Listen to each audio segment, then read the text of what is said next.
Hello everyone and welcome to EduTap. In this video, we are going to talk about the balance sheet of the banking companies and what are the important items that are listed on the asset side of the balance sheet. So in this video, we'll be talking about the asset side, and in the next video, after 2 days, we'll be talking about the liability side of the balance sheet. So first of all, let's talk about the asset side. On the balance sheet, as we know, on the asset side, all the items they are listed according to their liquidity. तो आपकी liquidity के हिसाब से जो asset ज्यादा liquid है उसको पहले लिस्ट किया जाता है और जो एसेट कम लिक्विड है उसको बाद में लिस्ट करते हैं. So in order of decreasing liquidity we list down our assets. तो सबसे पहले हमारे एसेट्स क्या आते हैं किसी भी बैंक के? Money at call and short notice, extremely liquid asset.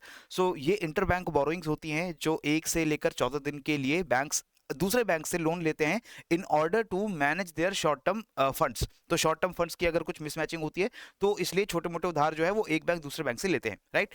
The rate on interest जो इस लोन के ऊपर एप्लीकेबल होता है वो भी फ्लक्चुएट होता रहता है. वो कभी किसी दूसरे बेंचमार्क रेट के साथ वो जो है वो फिक्स्ड रहता है, and as the benchmark rate changes this rate also changes, right. Then comes your advances. these are the advances or the loans which are given by the bank to their customer.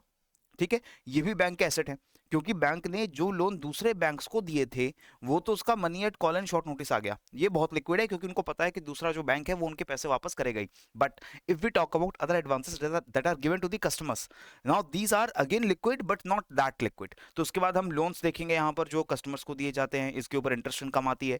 Cash का credit किसी और तरीके से दिया जाता है, अब usually businesses को, उसको यहाँ पर लिस्ट करते हैं. ओवरड्राफ्ट जो आप अपने अकाउंट से ओवर मनी विदड्रॉ करते हैं वो भी आपका एक तरीके से क्रेडिट है जो आपने बैंक से लिया है. So bank earns income on that. So this again is the income which is listed on the asset side of the balance sheet. फिर आपके आते हैं bills receivables being bills for collection as per Contra.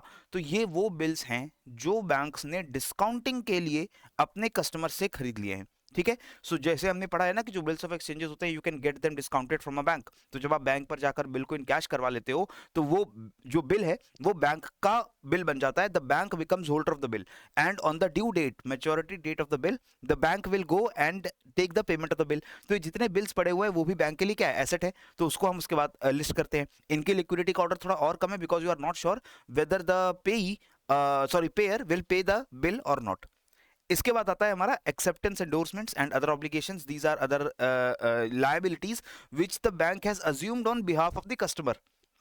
अगर customer के behalf पे कोई liability bank ने assume की है तो आप समझेंगे ये अगेन एक एसेट बन जाता है बैंक के लिए. ठीक है, for customers it is a liability, for the bank it will become a asset because the bank will be opening letters of credit, bills on behalf of the customers, endorsements on behalf of the customers. तो customers के behalf पे जो भी आप endorsements कर रहे हैं वो बैंक के लिए एसेट है. क्यों? क्योंकि बैंक उन सभी इंडोर्समेंट्स के लिए कुछ ना कुछ फीस लेगा from there customer, right. So that is why this again becomes an asset for the bank. Now comes your non-banking assets. These are certain assets which are not, directly related to the banking work.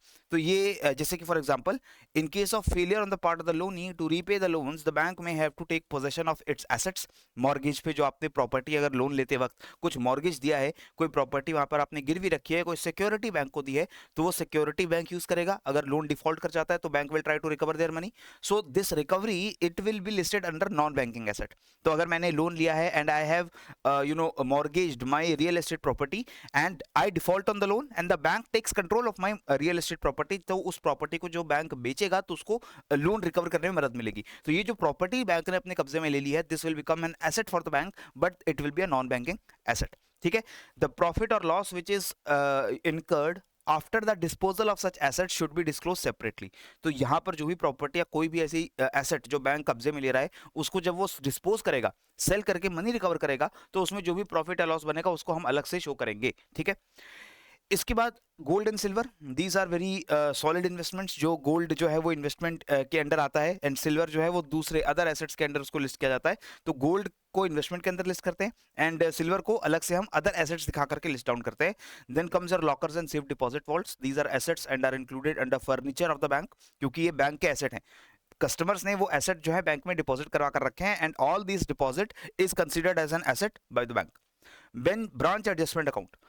Many transactions जो inter office transactions होती हैं, जो head office के साथ होती हैं, दूसरी branches के साथ होती है, इन सभी ब्रांचेस को हम ब्रांच एडजस्टमेंट अकाउंट के साथ इन ट्रांजैक्शंस को रिकॉर्ड करते हैं। और इस अकाउंट के अंदर भी जो भी ट्रांजैक्शन हुई है, जो भी बैलेंस जो बच रहा है, वो भी आपके एसेट साइड के अंदर हम शो करेंगे। There is always some balance left in the branch account in the head office book and this balance is known as branch adjustment account. It appears on the asset side of the balance sheet if it is a debit balance. If it is a credit balance, तभी liability side पे जाएगा. अगर ये debit balance है तो ये कहाँ जाएगा? This will go on the asset side. Clear? So that is the list of items that we basically list down on the asset side of the balance sheet. In the next video, we will be talking about what are the different items on the liability side.